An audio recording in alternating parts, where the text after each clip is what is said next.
Anek langsung mengayunkan kakinya dengan tergesa, setelah mendapat telepon dari Deb bahwa Zoya jatuh sakit. Rasa cemas mulai memenuhi dadanya, sementara dalam hati dia terus berharap sang ibu baik-baik saja. Di belakang sana Chaka tak kalah tergesanya, dia melangkah cepat untuk mengejar Anek. Hingga mereka sampai di mobil, Chaka langsung menyalakan mesin. Cepat!" cetus Anek dengan sorot matanya yang terlihat gusar. Dia benar-benar merasa cemas sekarang. Patuh, Chaka melandaskan mobil berwarna putih itu keluar dari gedung perusahaan menuju mansion. Baru saja merayap di jalan raya, Anek menjatuhkan kepalanya di punggung kursi, karena merasakan pusing yang begitu hebat. Semalaman dia tidak tidur, karena perasaannya tidak tenang. Anek terus memikirkan Jenny dan juga Ziel. Di manakah gerangan dua orang itu, dan bagaimana keadaan mereka? Apa keduanya baik-baik saja? Dan sekarang dia malah mendapat kabar bahwa sang ibu jatuh sakit. Makin bertambah saja beban di kepala Anek. Dia tidak peduli jika nanti Ken akan menghadangnya, hari ini dia harus bertemu dengan Zoya. Kalaupun dia kembali dipukuli oleh sang ayah, dia tidak akan menyerah. Karena maaf dari Zoya adalah segalanya. "Tuan, Anda kenapa?"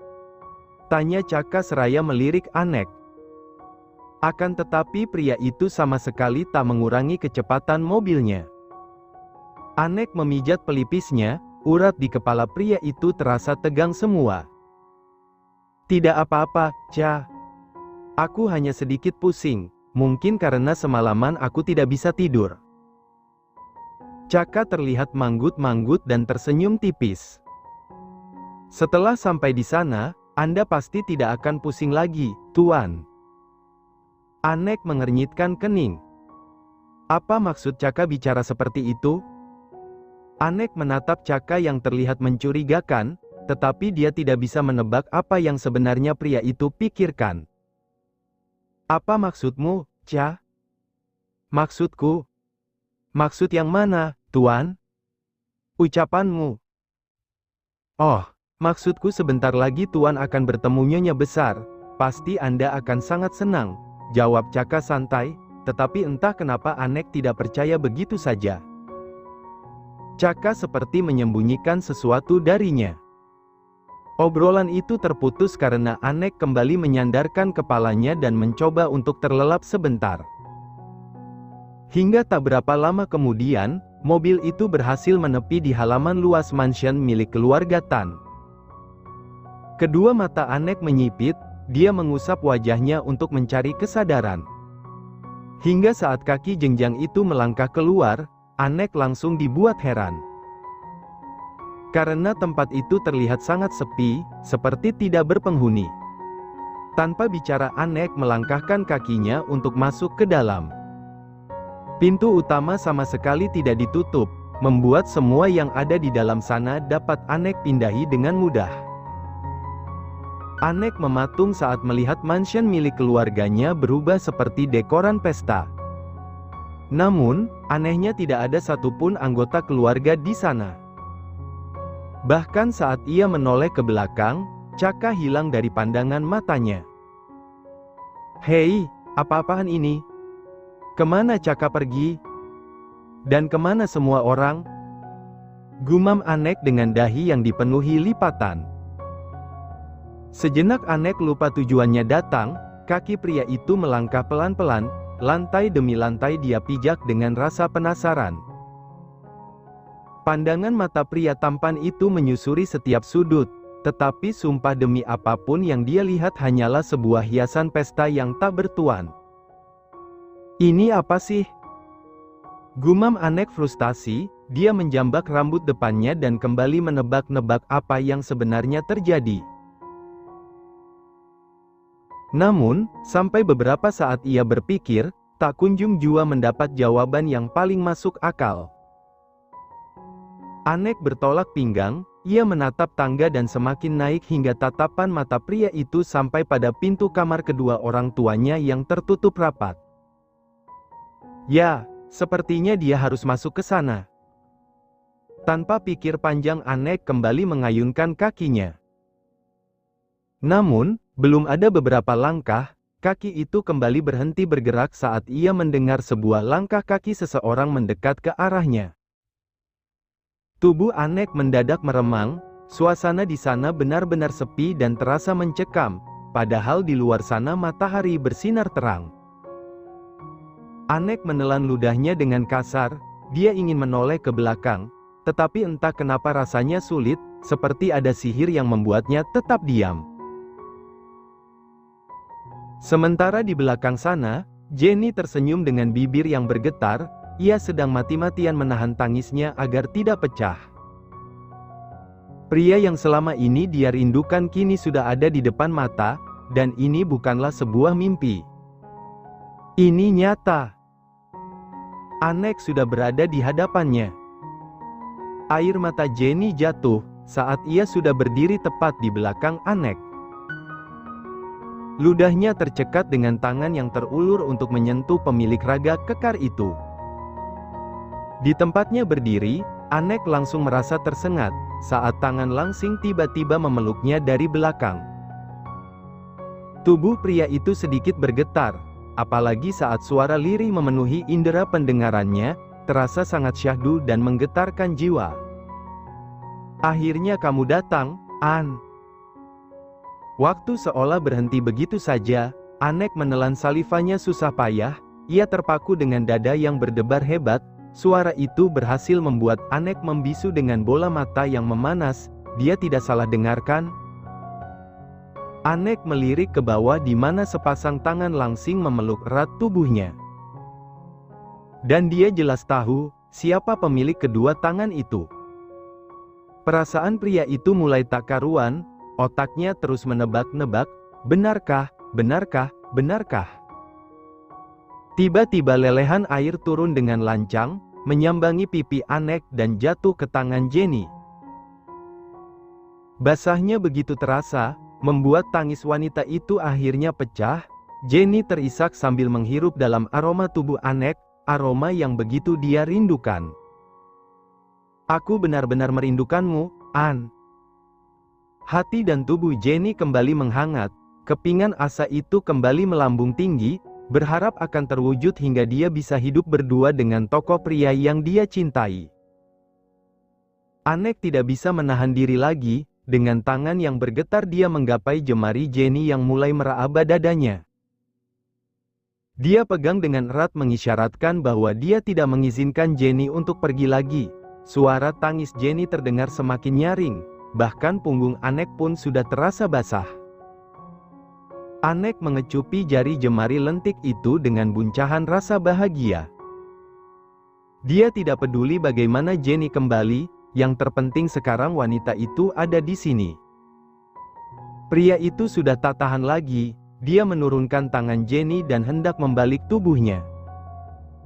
Namun, alangkah terkejutnya saat semua orang tiba-tiba sudah berdiri di belakang sana dengan senyum sumringah. Surprise!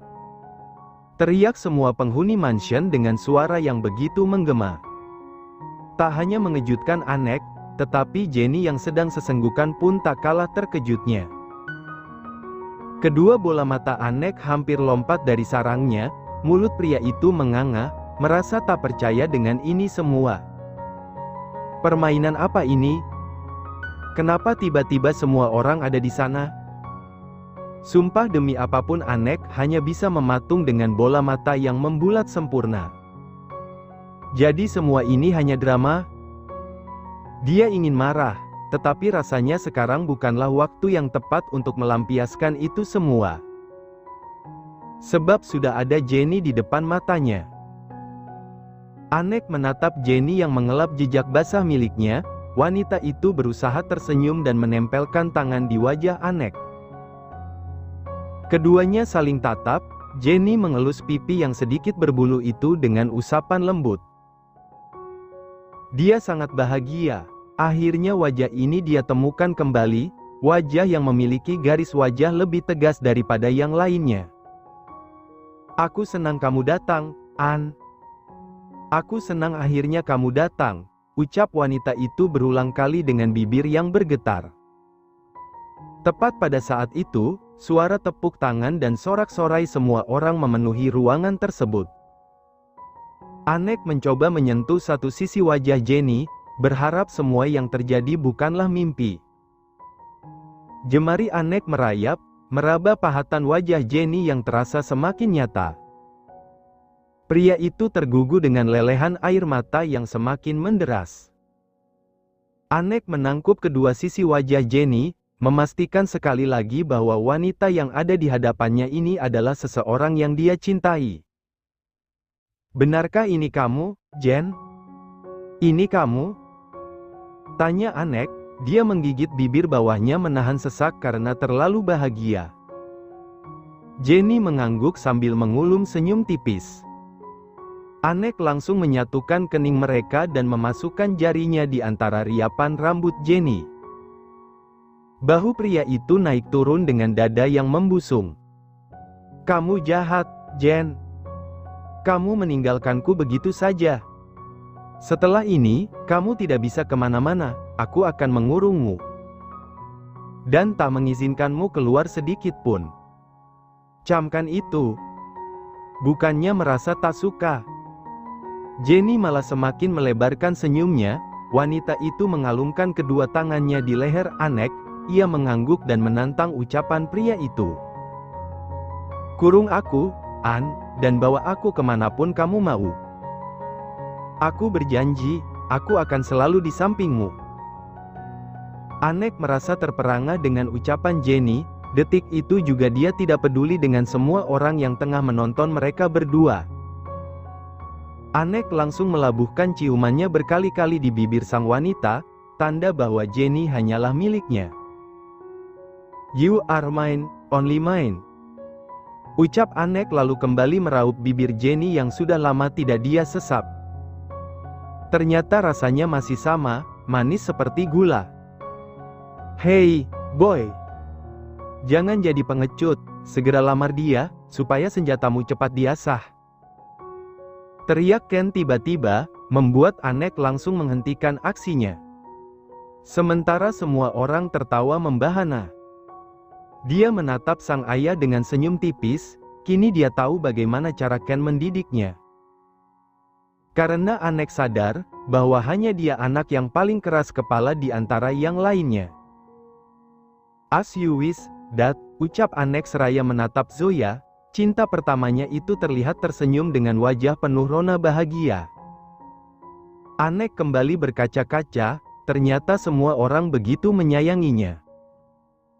Dia hendak bersimpuh di kaki Jenny, tetapi pandangannya tak sengaja menangkap sosok bocah tampan yang berdiri di samping Elle. Senyum Anek semakin mengembang dengan bola mata yang berbinar. "Ziel," panggil Anek dengan penuh kerinduan. Si empunya nama langsung mengangkat kepala, tetapi bukannya senang, dia malah diam saja. Ziel tidak memberi reaksi apa-apa membuat semua orang merasa heran. Elle sedikit berjongkok untuk mensejajarkan diri dengan tubuh mungil Ziel. "Boy, itu Daddy An. Kenapa kamu diam saja, Hem?" Ziel menggelegakkan kepala dengan bibir yang mencebik. "Sepertinya bukan.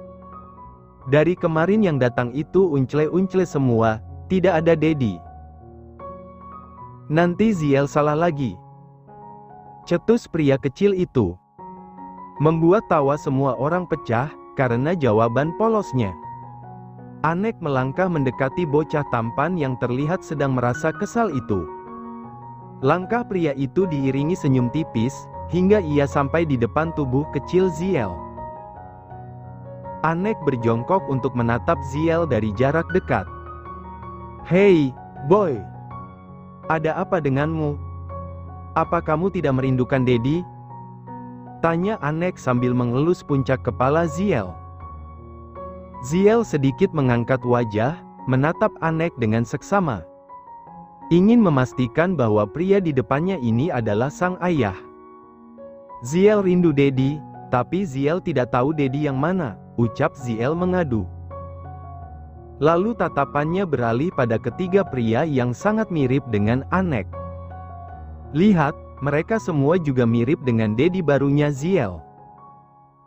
Mendengar itu, Anek terkekeh keras, bahkan kekehannya itu berubah menjadi tawa.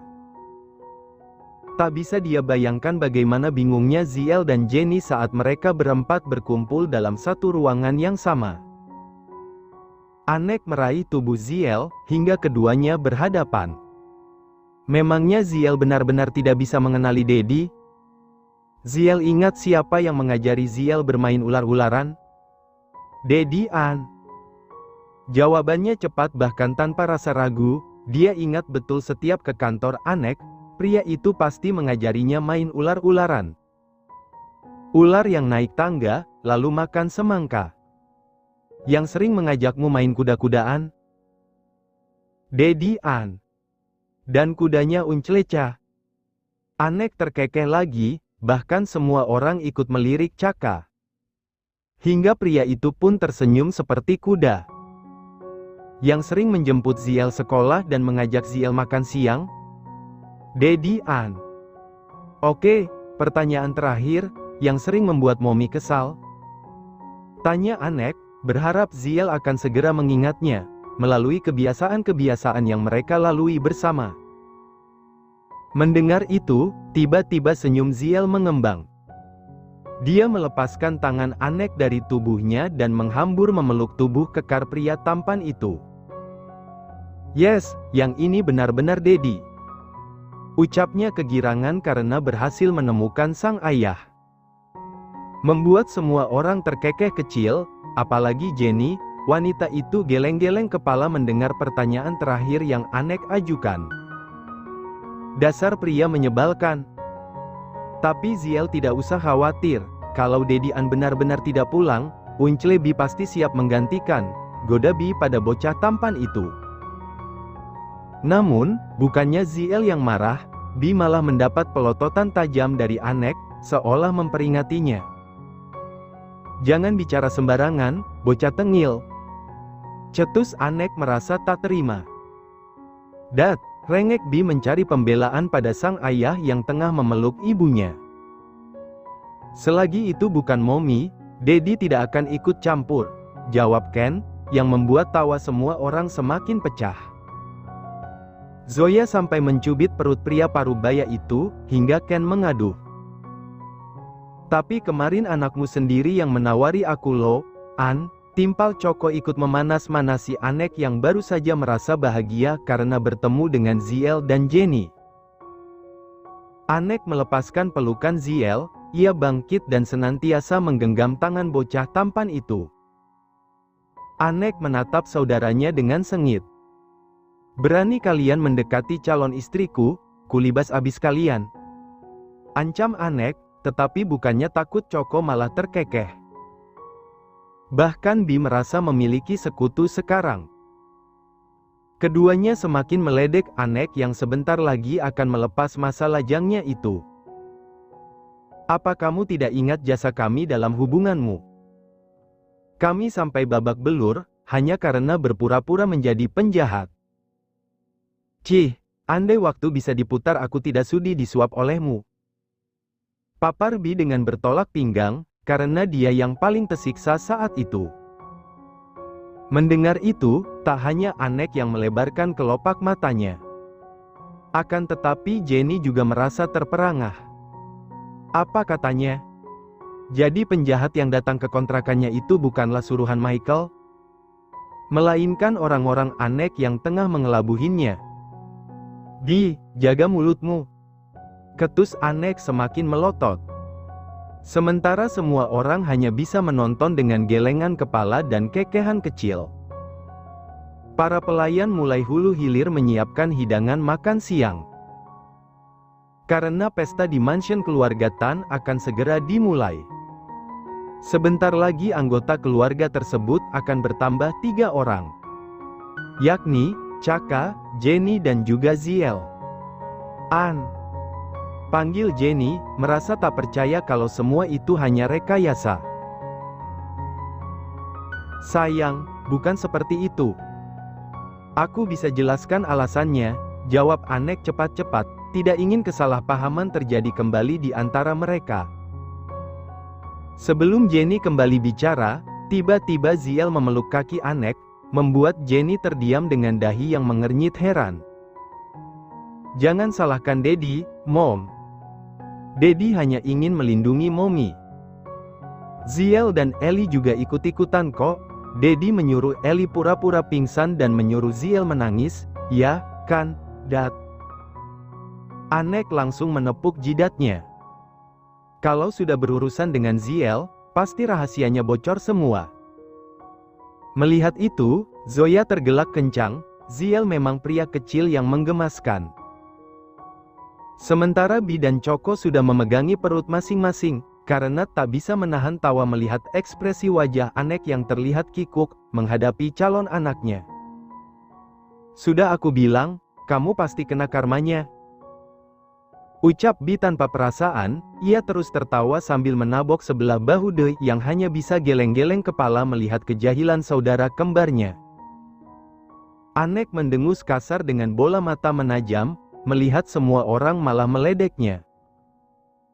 Namun, tatapan pria itu berubah saat melihat Jenny yang mengerucutkan bibir. Sayang, pokoknya semua itu demi dirimu dan Ziel. Sumpah deh, aku tidak bermaksud apa-apa. Besok kita menikah ya. Bukannya merasa senang karena diajak menikah, Jenny malah menyedikapkan tangan di dada, seolah tak terima alasan Anek. Cih, bukannya waktu itu kamu cuma ngincer semangka? Iya itu juga maksudnya.